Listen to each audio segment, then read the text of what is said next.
Catastro. Ajá. ¿Qué sigue para el día? Sí. Me salgo de ahí también por convicción propia y montamos lo que en ese momento era todo un boom, que fue un cibercafé. Nada más que lo montamos muy especial el cibercafé, muy, por así decirlo, muy nice. No nada más era ahí las computadoras, era muy nice. No sé si por ahí después te paso alguna fotografía de cómo estaba montado para que también lo muestres aquí con tu auditorio. Y nos va bastante bien, nos va bastante bien en ese, y duró alrededor de unos 2 años con muy buenos ingresos. No te digo que me volví rico ni millonario, pero era una manera digna de vivir con el cibercafé. Entonces, vamos a decir que seguía ejerciendo mi carrera, ¿no? Porque no nada más la gente llegaba a usar la computadora y se iba, no. Nosotros dábamos ahí cursos sobre todo para mamás, lo que era introducción al internet, lo que era correo electrónico, todo lo que en ese momento se utilizaba. Por ejemplo, es obvio que no había WhatsApp, pero dábamos el correo electrónico, les daba cómo utilizarlo, cómo comunicarse con familiares que estaban fuera de la ciudad. Entonces no era nada más el cibercafé, sino que ampliamos y también llegamos a manejar café. También vendíamos ahí café de la empresa que, bueno, ahora estamos aquí a cargo. ¿Y ese dónde lo tenías? Ese estaba en Avenida Universidad, en realidad atrás, una cuadra atrás de Soriana. No recuerdo ahorita el nombre de la calle, pero una calle atrás de... Una calle atrás, sí, de ahí de Plaza Universidad. De Plaza Universidad, a la altura precisamente de Plaza Universidad. Entonces teníamos mucha clientela propia de la universidad y de por ahí de Bosques del Prado Sur, si no recuerdo.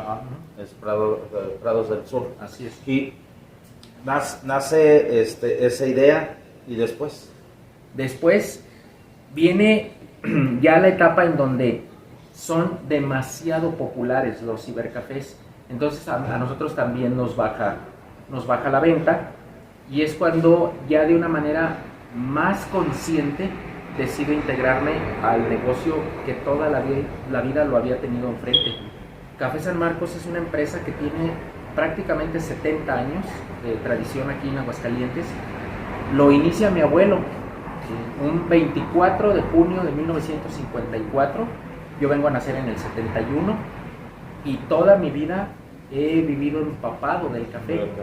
Yo fui el nieto mayor de mi abuelo, y te voy a corregir mi expresión, yo soy el nieto mayor de mi abuelo.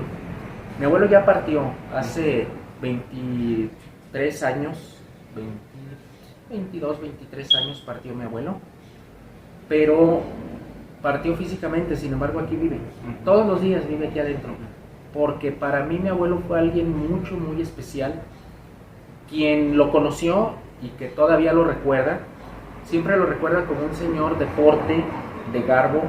Era un señor que siempre te caminaba derecho, con la espalda recta, alto. Él era alto. Y todas las personas que me lo recuerdan o que me dicen yo conocí a tu abuelo, siempre, invariablemente, siempre dicen el señor Sumarán. Era un señor de mucho porte, de mucho garbo. Era muy recto, era muy poco sonreía. Con esto no te quiero decir que era grosero, esa era su personalidad, muy poco sonreía. Sin embargo, tuvo un punto o un talón de Aquiles, tu servidor. Para mi abuelo, yo fui su talón de Aquiles. Conmigo jugaba, conmigo me cargaba. Tenía él una broma que a la fecha todavía me duele. Era de manos muy grandes, él, y muy duras, muy rígidas. Entonces él llegaba y te picaba las costillas, pero dolía el piquete que te hacía, o sea, y se reía mucho de que tú te retorcías del dolor, ¿no? Entonces a mí de manera constante me picaba las costillas y te retorcías porque de verdad dolía el piquete que él te daba, y se reía mucho, pero lo hacía conmigo. No lo hizo por lo general con las demás gentes. Eso me genera un gran amor hacia él.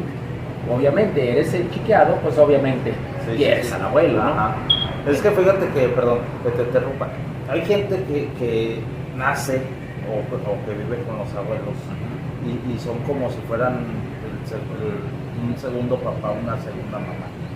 ¿Sí? Aparte, lógicamente, pues, tenemos nuestros padres, Sí, claro. pero los abuelos son los que, ahora sí, como dicen por ahí, nos chequean, nos hacen una vida maravillosa. Así es. Lógicamente, pues, a ti te sucedió así. Sí, a mí me sucedió así.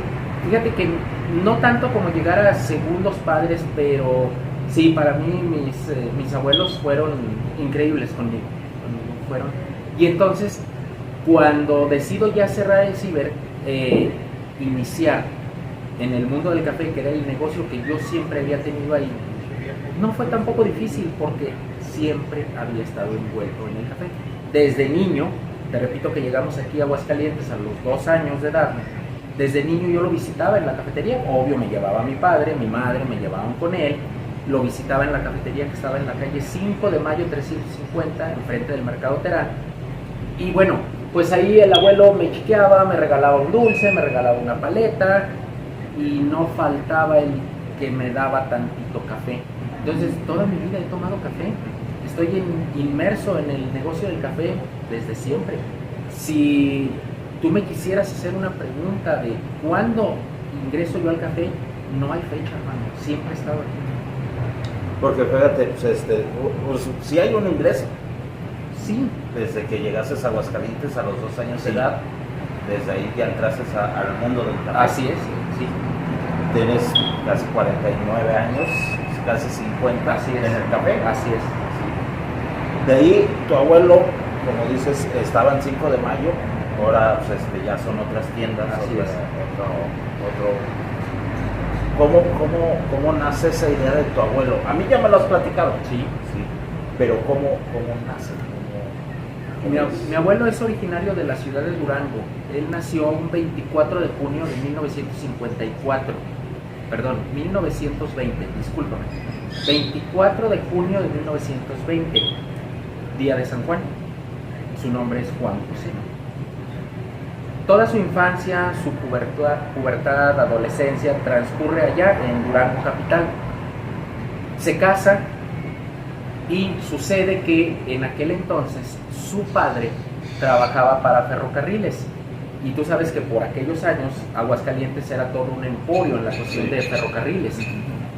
A su padre, es decir, mi bisabuelo, lo mueven a Ferrocarriles Aguascalientes y la familia se viene con él, aún ya casado mi abuelo, se viene con él, cada quien en su casa, no llegaron así juntos pero no revueltos, o sea, cada quien, pero se vienen todos y él empieza a hacer una vida aquí en Aguascalientes con lo que él sabía hacer, que era contador a nivel técnico, por así decirlo. Es con lo que va saliendo adelante en sus gastos familiares. Te repito, ya estaba casado. Y viene a suceder que 34 años después de su nacimiento, que ya está aquí, 1954, en una feria de San Marcos, viene a visitarlo el tío Perico, así lo recordamos, el tío Perico. Es hermano de mi abuela, es decir, su cuñado. Viene a visitarlo aquí a Aguascalientes, a los dos, es obvio, y se van a comer a la feria de San Marcos, específicamente al restaurante Doña Petra, que antes pues la feria era pequeña y todo era circundante al jardín de San Marcos. Ahí es donde se van a comer. Todo esto lo sé por historias de mi propio abuelo, de mi padre, de mis tíos. Y ahí precisamente en la feria de San Marcos, comiendo en el restaurante de Doña Petra, el tío Perico le pregunta a mi abuelo: ¿y qué tal? ¿Cómo te va? Obviamente preocupado por su hermana, ¿no? ¿Qué está pasando? Mi abuelo se sincera y le dice: pues no del todo bien, aquí estamos batallando, pero seguimos adelante. El tío Perico le dice: ¿y por qué no pones un negocio de café? Fíjate que allá en Durango existe uno muy bueno. Mi abuelo dice: no, pues yo no tengo modo de hacer un cambio ahorita en mi vida. El tío Perico dice: yo te apoyo, yo te ayudo, yo te facilito crédito familiar para que traigas aquí a Aguascalientes maquinaria y para que empieces a hacerlo. Bajo ese contexto, mi abuelo consigue literalmente recurso económico para empezar a trabajar el negocio del café, pero faltaba algo muy importante: traer la maquinaria con la cual empezaría a tostar, porque nosotros desde el inicio, Café San Marcos desde el inicio compra café verde, nosotros tostamos, molemos, empacamos. Sucede que mi abuelo le llevaba contabilidad a don Jesús Reynoso, si no se me va a ver el nombre, dueño del entonces Muebles Colonial, que aquí queda cerquita, aquí en la esquina, ahora donde está Fantasías Miguel. Ajá. Y también ese señor era dueño de Maderería La Nacional y curiosamente traía madera de la Sierra de Durango. Entonces mi abuelo, se juntan varios factores, el hecho de que su cuñado le facilita recurso económico y trabaja para un señor que tiene trailers en los que trae madera desde la Sierra de Durango. Entonces, bueno, se junta todo esto y en los trailers del señor traen la maquinaria y empiezan a trabajar aquí en el proceso de aprender a tostar el café. Para esto, mi abuelo ya tenía a mi padre y a mi tío Ricardo, se fueron a la Ciudad de México a comprar en Tepito un costal de café. Tú sabes que Tepito pues es el mercado por tradición grandísimo, ¿no? El del barrio Bravo. Ajá. Allá compraron un costal de café para traerlo y empezar a hacer pruebas. Y hay muchas anécdotas cuando empezaron a hacer todo eso. Una de ellas, por ejemplo, es que estaban tostando el café y se les pasó, pues eran sus pininos, eran las primeras veces que lo hacían. Se les pasó, les quedó quemado, otras les quedaba crudo. Cuando se está tostando, al final se extiende en unas tinas especiales que se ponen en el piso, ¿verdad? Ahí se extiende, se enfría para después ya transportarlo en unas latas. Pues lo vacían a las tinas que te digo, y hay un señor Edmundo por aquel entonces que se mete a tratar de esparcir el café, se resbala, se cae y se arde todo el brazo. Lo tuvieron que llevar de emergencia a la Cruz Roja con todo el brazo ardido. Estaba el café hirviendo todavía, por así decirlo. Entonces sí hay muchas anécdotas en los pininos del café. Y tal vez la más importante para todos nosotros es que providencialmente un 24 de junio de 1954, exactamente su cumpleaños de mi abuelo, es el día que saca la primera tostada ya bien hecha de café. Nosotros consideramos 24 de junio como el día que Café San Marcos oficialmente inicia. No te puedo decir que es dado de alta en Hacienda, eso sucede después. Sí. El primer café bien tostado es un 24 de junio de 1954. Es como quien dice, abre las puertas. Así es. Café San Marcos. Así es. Sí. Sí. ¿Cómo nace? Lógicamente, la historia lo dice, de tu abuelo, por el tío Perico, y que casi prácticamente fue el culpable o el dueño de la idea, ajá, de la cafetería. Pero ¿cómo nace ese amor? Porque viene siendo 3 generaciones, ¿sí? Que viene siendo tu abuelo, tu padre, tú, bueno, ya viene la cuarta, Así es. tus hijos. Pero ¿cómo nace ese amor? ¿Cómo esa entrega desde de tu abuelo a tu etapa de ese café? De tenerlo y todavía vigente. Te comento, no hay una fecha en la que yo te pueda decir que ingreso al café. Siempre he estado, desde niño, desde bebé.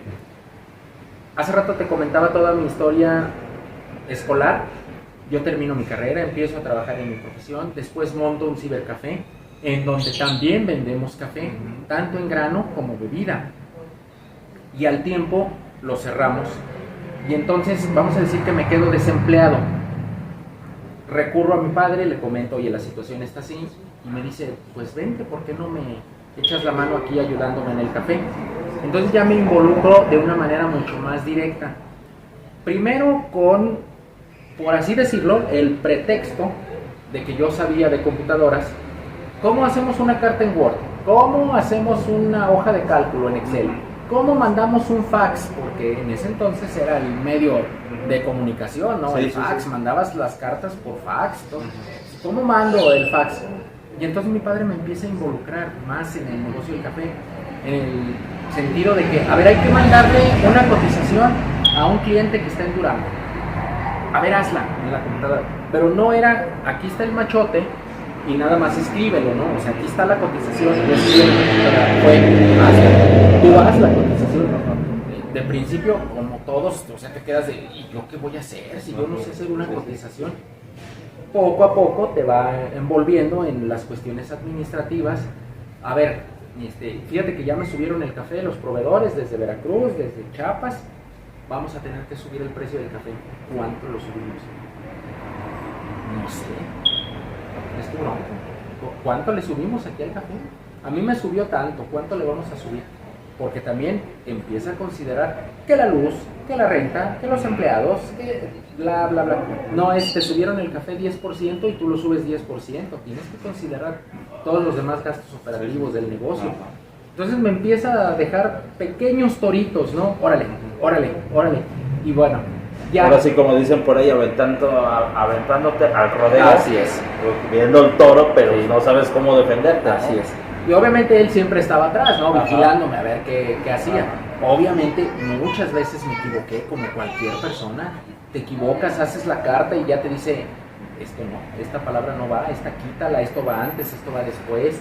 Te empieza ya a involucrar de una manera más directa en lo que ya traías en la sangre. Desde niño estás envuelto en el mundo del café, pero ahora lo empiezas a entender, y al grado de que cuando empiezan a llegar los costales que pedimos a Veracruz, te dice, a ver, ábrelo y chécame que sea la variedad que pedimos. Porque nosotros para aquel entonces manejábamos 3 o 4 variedades de café. Ahorita se manejan 11 variedades. De Veracruz, de Chiapas, de Oaxaca, de Puebla.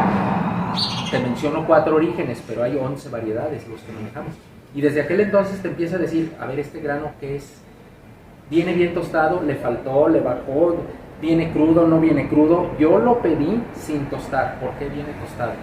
Y te empieza a todo eso, ¿no? O sea, cuando se hace el proceso de tostado, que repito, nosotros lo hacemos, te empieza a decir, tú le vas a dar el punto. Tú vas a decir en qué momento ya está. Porque déjate cuento, Café San Marcos, al día de hoy, tuesta el café con la misma máquina que lo tostó el 24 de junio de 1954 mi abuelo. ¿Por qué hacemos eso? Por ejemplo, te voy a dar un ejemplo paralelo. Los coches que se venden hoy, tú sabes que si tú llegas y te recargas así ya se dobló por completo la lámina. Pero los que cuando éramos niños, tú te recargabas en el coche, le dabas un pelotazo y no le pasaba absolutamente nada. La maquinaria que compró mi abuelo es de esa naturaleza. Maquinaria bien hecha para durar. Y pesada. Pesadísima está la maquinaria. Entonces seguimos tostando el café nosotros a la manera tradicional, a la manera artesanal. Que hay ahora máquinas computarizadas que te controlan la temperatura exacta a la que debe ser tostado el café, el tiempo exacto al que debe ser tostado, al que lo debes sacar, el tiempo que lo debes enfriar. Yo no lo niego, en ningún momento se niega todo eso. Pero yo siempre les digo a mis clientes, si tú sales al campo, todos somos mexicanos, y te ofrecen una tortilla de tortillería, que son muy ricas, todos las comemos, pero al lado tienes una señora torteando en un comal con una salsita hecha en molcajete, ¿cuál tomamos? Yo ahorita no conozco a alguien que me diga la de tortillería, y no es que esté mala, es muy buena la tortilla, pero yo no conozco quien te desprecie la que la señora acaba de tortear. Aparte de que, por ejemplo, es más mexicano, es más humilde, aparte de que, como dices, de comal, a veces hasta con leña, ¿sí? Están más buenas, están más ricas. ¿Por qué Café San Marcos sigue tostando a la manera tradicional? Por eso, porque respetamos el sabor, el aroma y la calidad que durante casi 70 años hemos tenido.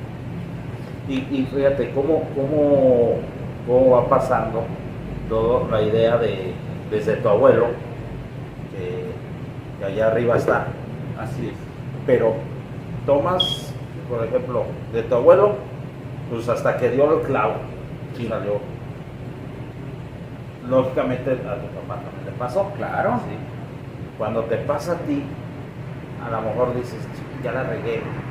No te da basa en que tú decís, sabes que como que no me llama ya la atención, pero a la vez te hacías el reto. No tanto como no me llama la atención. El reto sí, siempre el reto, pero sí había momentos de cierta decepción donde decías, es que no estoy atinándole, porque no se trata de atinarle, no estoy atinándole al proceso de tostado. O sea, ya van 4 o 5 veces que mi padre me dice, tienes que darle el punto de tostado, y tú dices, ya está. Tanto él como la persona que en ese momento era el experto tostador, ahorita ya se retiró, lo revisa y te dice, no, todavía le falta. Y otra vez te vuelve a decir, todavía le falta. Y otra vez, y otra vez. Y hay un momento donde tú dices, perdón, son unas esferas grandes de este tamaño donde tostamos. Entonces tú lo revisas y dices, van 10 veces que me dicen que todavía falta, pues todavía falta, ¿verdad? Y te dice el maestro tostador, no, ya está listo. Y tú dices, carajo, o sea, ¿por qué me están diciendo que falta y falta y falta y falta? Y cuando yo digo falta, resulta que ya está bien. Sí hay momentos así como que de cierta decepción, ¿sabes qué? Esto no lo voy a entender, no.